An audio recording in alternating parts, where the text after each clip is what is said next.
नमस्ते दोस्तों, Indic divine channel पे आप सभी को स्वागत है। क्या है पास्ट लाइफ रिग्रेशन थेरेपी का राज? यह बातें आज के दौर में ज़्यादातर सचेतन लोगों के मन में है। क्या सच में वर्तमान जीवन में जीते हुए भी पिछले जन्म में फिर से जाना संभव है? भले ही लोग पुनर्जन्म में विश्वास करते हैं और कुछ लोगों ने अपनी याददाश्त का अनुभव किया है, फिर भी पिछले जीवन के प्रतिगमन के विषय पर अभी भी आपत्तियां हैं।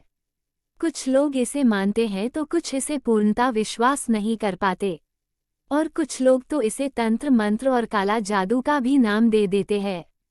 एकांश लोग कहते हैं ये तंत्र साधना का एक प्रयोग है, जहां साधक अपने तंत्र शक्ति से कुछ आत्माओं को वशीभूत कर लेता है और उन आत्माओं के सहारे दूसरे व्यक्ति को उसके पिछले जन्म के सूक्ष्म यादों में भेज देता है। क्या वाकई में यही सच है? जी नहीं, ये केवल एक भ्रांत धारणा है। पास्ट लाइफ रिग्रेशन थेरेपी कोई तंत्र मंत्र या आत्माओं के सहारे करवाया जाने वाला कार्य नहीं है। ये तंत्र शास्त्र के एक प्राचीन विद्या सम्मोहन कला है, परंतु मंत्र या आत्माओं के द्वारा करवाया गया कार्य नहीं है। सम्मोहन केवल तंत्र कला नहीं बल्कि यौगिक कला भी है, क्योंकि इस कला को सीखने के लिए ध्यान, त्राटक, प्राणायाम आदि अभ्यास से अवचेतन मन के द्वार खुलना पड़ता है। और एक बार इस कला में अगर कोई सीधा हो जाता है तो उसके लिए नामुमकिन कुछ भी नहीं होता। वो केवल खुद के मन को ही नहीं, बल्कि किसी भी व्यक्ति या पशु पक्षी के भी मन को काबू में कर सकता है। और पास्ट लाइफ रिग्रेशन थेरेपी में इसी सम्मोहन शक्ति के बदौलत सम्मोहन करता दूसरे व्यक्ति के भी अवचेतन मन के द्वार को खोल देता है, जिससे वह व्यक्ति अपने पास्ट लाइफ में जा सकता है। दोस्तों, पास्ट लाइफ रिग्रेशन थेरेपी वर्तमान काल के आविष्कार किया गया नई कोई विद्या नहीं है। ये तो हजारों साल पहले की प्राचीन भारत की ऋषि मुनियों के द्वारा बताया और दिखाया गया एक कला या विद्या है। महर्षि पतंजलि ने अपने योग सूत्र में पास्ट लाइफ रिग्रेशन को प्रतिप्रसव यानी रीबर्थ के नाम से उल्लेख किया है। प्रतिप्रसव के दौरान व्यक्ति अपनी स्मृतियों या मेमोरीज को दोबारा जीता है। व्यक्ति जब मेमोरीज में जाकर अपनी समस्याओं के कारण उसके दर्द और संवेदना को दोबारा जीता है, तो इस प्रक्रिया में काफी हद तक वो उनसे छुटकारा पा लेता है। सनातन, बौद्ध और जैन धर्म जन्मांतरवाद में विश्वास रखता है। मौत के बाद हमारी याददाश्त दब जाती हैं, पर गायब नहीं होती, बस दब जाती है। इसके कारण हम पिछली बातों को भूल जाते हैं और जीवन को नए सिरे से शुरू करते हैं। परंतु पिछले कोई जन्मों की दुख, दर्द और अनेकों यादें हमारे अवचेतन मन में स्टोर होकर रह जाती है, और इस अवचेतन मन को ना तो शरीर परिवर्तन की बोध होती है और ना ही समय का। इसमें हजारों साल पुरानी यादें भी ताज़ा रहती है। मान लीजिए कोई व्यक्ति की मौत पिछले जन्म में पानी में डूबकर दम घुटने से हुई थी, तो वो इस जन्म में भी पानी से अस्वाभाविक रूप से भय करता रहता है और दमा या सांस की बीमारी से पीड़ित रहने लगता है। ऐसा बहुत सी केसेस में देखने को मिला है। जब कोई मनोवैज्ञानिक उस व्यक्ति पर थेरेपी करते हैं तो अवचेतन मन को आश्वस्त करते हैं कि अब वह चीज़ खत्म हो गई है, यह एक अलग शरीर और एक अलग जीवन है।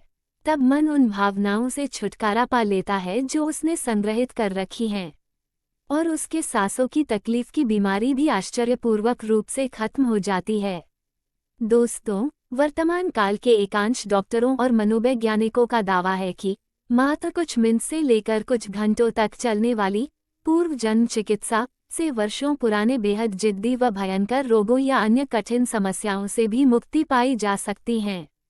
उनका कहना है, अब तक asthma, vertigo, cancer, arthritis, skin problem, migraine जैसी तमाम शारीरिक समस्याओं से लेकर हर तरह के डर या फोबिया, घबराहट, एंग्जाइटी, डिप्रेशन, पर्सनैलिटी कॉन्फ्लिक्ट जैसी तमाम साइकोलॉजिकल प्रॉब्लम्स का निदान इस थेरेपी से बखूबी किया जा चुका है। पास्ट लाइफ रिग्रेशन थेरेपी के जरिए न केवल मानसिक और भावनात्मक बल्कि शारीरिक समस्याओं को भी दूर किया जा सकता है। पश्चिमी देशों में तो ये काफ़ी लोकप्रिय है, लेकिन अब भारत में भी इसका इस्तेमाल बढ़ रहा है।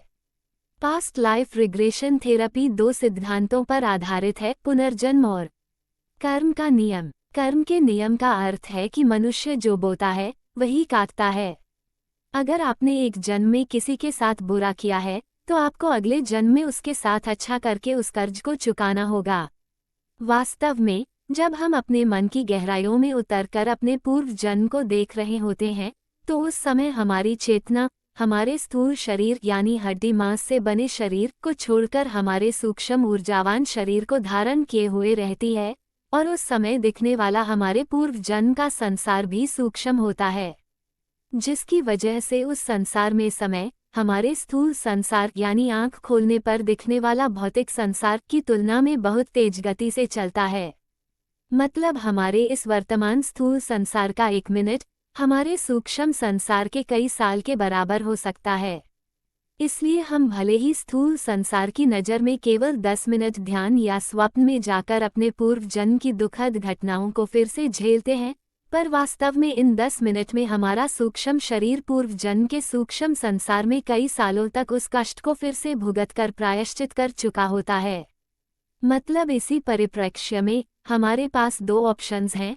पहला ऑप्शन या तो पूर्व जन्म की चाहे जिस भी गलती की सजा हमें इस जन्म में किसी लाइलाज बीमारी या सामाजिक समस्या के रूप में मिली है, उस सजा को हम अपने स्थूल शरीर से इस स्थूल संसार में वर्षों तक भुगतकर प्रायश्चित कर लें, या दूसरा ऑप्शन हम उस गलती की सजा कई वर्षों तक भुगतें लेकिन अपने सूक्ष्म शरीर से अपने पूर्व जन्म के सूक्ष्म संसार में जाकर, ताकि हमें सबसे बड़ा फायदा यह मिले कि वो सजा हमारे स्थूल संसार यानी असली जिंदगी के हिसाब से मात्र कुछ मिनट से लेकर कुछ घंटे तक ही में ही खत्म हो सके।